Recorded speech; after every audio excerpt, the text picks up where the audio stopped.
Shri Gurubhyo Namaha children. Today we are going to start our new chapter, sampling errors versus non-sampling errors, and also some important sources of secondary data. So first we are going to discuss about sampling errors and non-sampling errors. So two types of errors may creep in during a sample survey investigation, and such errors are classified into sampling errors and non-sampling errors. So some errors may creep during taking surveys while investigating. So we can further classify that errors as sampling errors and non-sampling errors.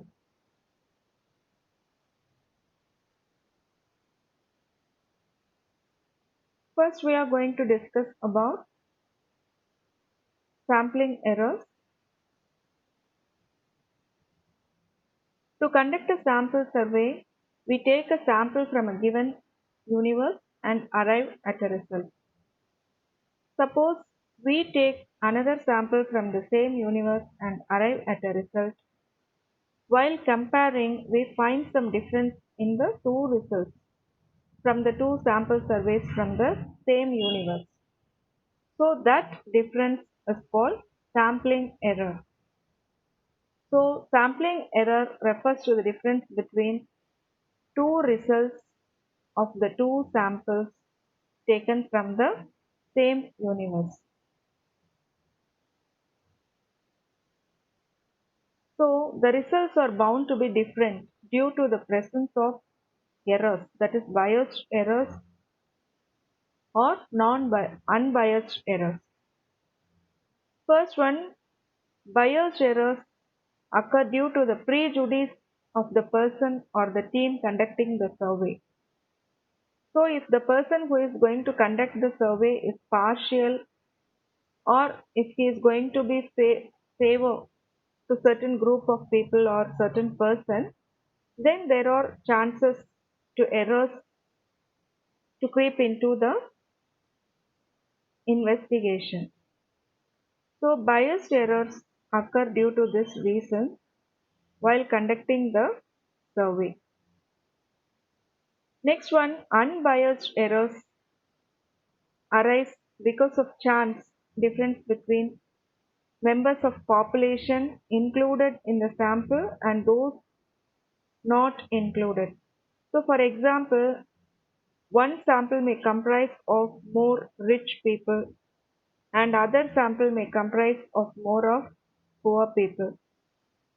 So in that case, unbiased errors may occur.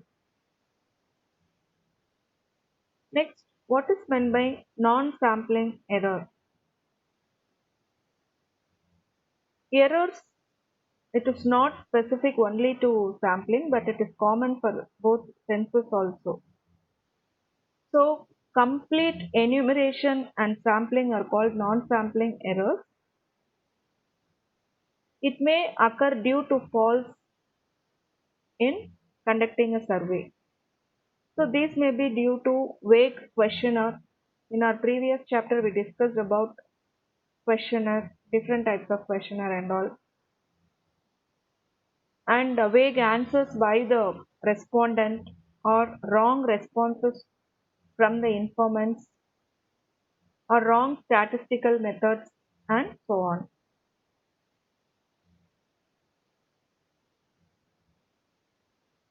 Now we are going to discuss about some important sources of secondary data. See, India has adopted planning, that is 5-year plans, to achieve various economic goals. So for planning, definitely we need data. So for example, if you take NITI, which prepare 5-year plans, then Finance Commission is there, which allocate financial resources of the central government between the center and the states. Like this, there are large number of ministries at center level as well as state level, looking after different sectors of the Indian economy. So, for proper function of all such departments and institutions, relevant data is necessary for various purposes.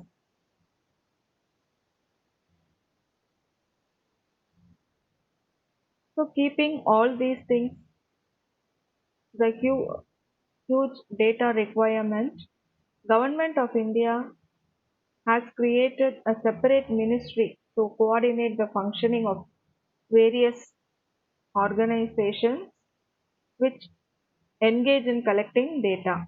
So that ministry is known as the Ministry of Statistics and Program Implementation, and there are many other agencies also.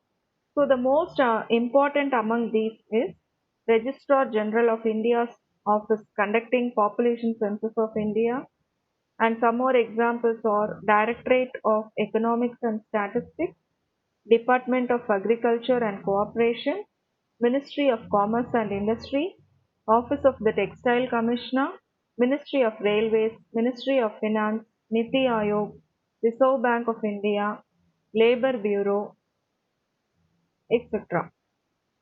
In this chapter, we are going to study about two important sources of secondary data, that is the Census of India and the NSS mode. So, there are evidences that in the ancient Indian manuscripts and scriptures, there had been some type of population censuses. So, for example, in our chapter 1, we discussed about Kautilya's Arthashastra. It contains elaborate details and methods of conducting population censuses. And even during the Mughal period, there are hints, but there are no proper records, but there are hints of census procedure. And with the advent of the Britishers in India, systematic efforts were made regarding to the census. So till 1881, there were census of some parts of India, but not the whole of India. But in 1881, it was the first time census was conducted for the whole of India. So the census is provided a comprehensive record of demographic data. With this census is being conducted in India without any disturbance once every 10 years. And another important year in the history of census in India was 1948, after independence, when the Census Act was passed. So in 1949, the government of India took two important decisions. One is to initiate steps for improvement of registration of vital statistics, and second one to establish a single organization at the center under the Registrar General to deal with vital statistics and census. The first post-independence, that is after independence, census was taken in 1948. No census was conducted in 1951. The last census was conducted in the year 2011. So the census provides lot of demographic data, lot of information about the population of a country. Next one, what does census provide? The census provides data on the state of human resources. Human resources means the people who are living in that country, available human resources available in the country. So the data relates to demography, culture, economic structure. So population here, it does not mean a mere head count, that is counting the heads, number of people alone. It also has various features like age structure, sex structure, caste, religion, education, employment status, rural urban status, languages, housing conditions, number of vehicles owned, banking habits. So the data so collected it is useful in determining various trends in density of population, literacy rates, urbanization, rate of growth of population, etc. Now, phases in conducting census. There are two phases in conducting census. In the first phase, house listing operations, and it contains questions relating to the structure of the house, the head of household, living conditions, and in the second phase, the questionnaire contains questions through which they can collect information about each member of household. In the first phase, they will be collecting on the whole. In the second phase, they will be collecting individual information.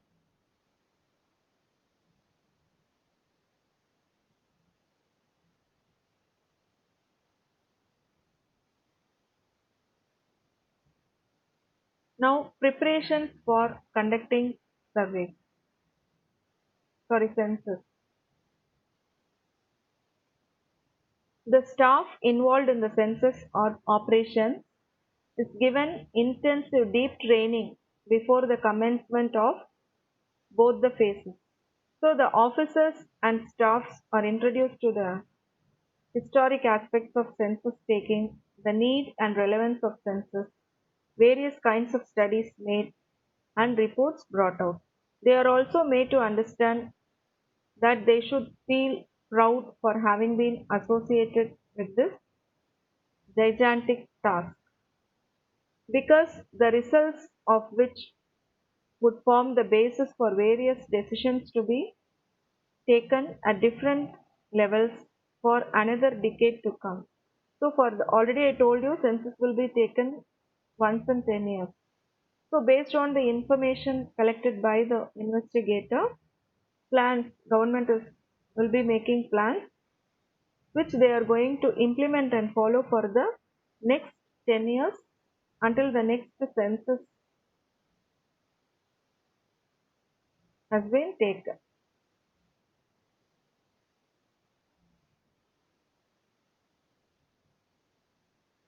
Now publicity. So in order to ensure that people are very well informed about the various aspects of census, extensive publicity is given. What are the various strategies they are going to adopt? And apart from the radio talks, press advertisements, posters, stickers, cinema slides, the message is conveyed to small groups of young people, women, and they may be they may held quiz competitions related to that. And now they are following various aspects, new aspects. For example, if you take Villupattu, one of the traditional art, and also making appeals through public address system from auto rickshaws. So like this, they can adopt various methods for campaign. Here in this picture also you can see mass media, digital media, and some places illiterates will be there. So it is essential to make them to understand the process. So the campaign may be done in the local language. So these are all the various ways through which people are made aware of census.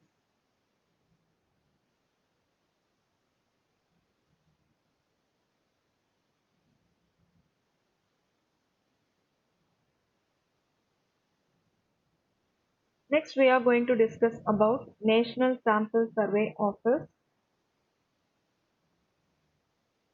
It is an apex institution, that is topmost institution of India, which engaged with the task of collecting, processing and publishing data relating to the different aspects of the economy.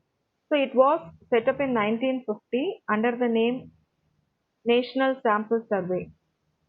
So its objective was to meet the data needs of the country for the estimation of national income and other aggregates.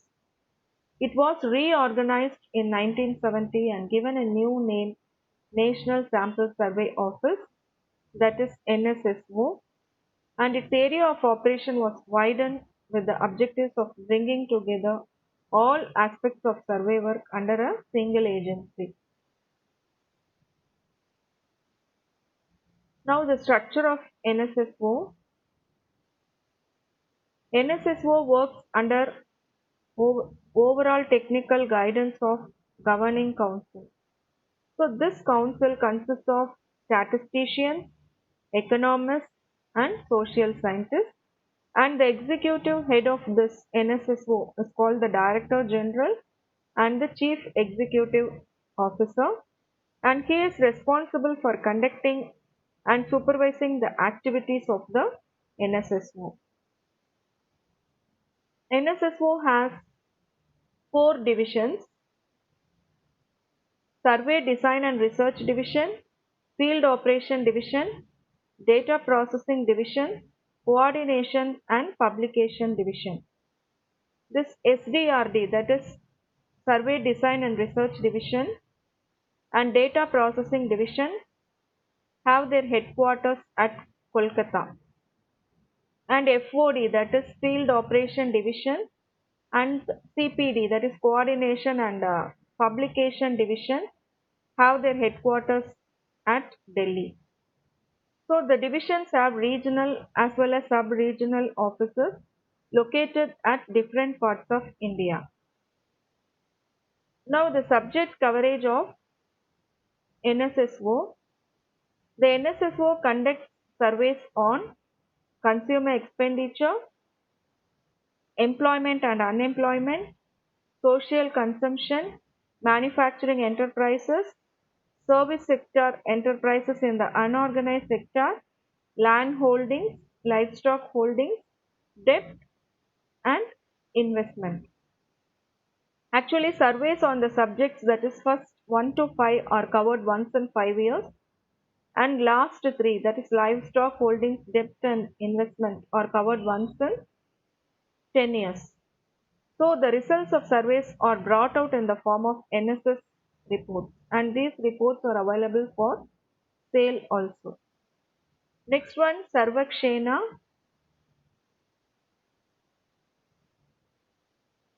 The NSSO publishes a technical journal named Sarvakshena. The summary results of surveys are published in this journal. The journal is published biannually, that is twice in a year. The other activities of NSSO.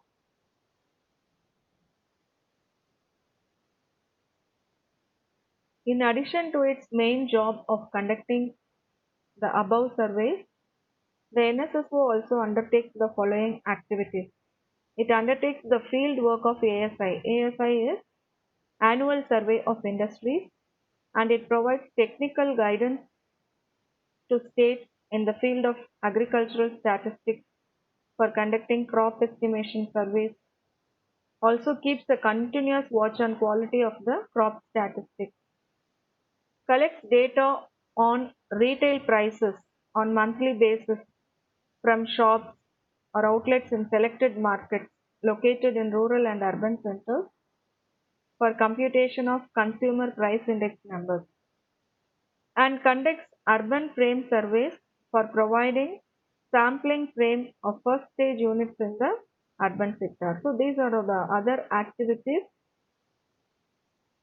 conducted by the NSSO. Okay children, we discussed about sampling, various steps of sampling, and we discussed about the census of India and NSSO. Okay, thank you, children.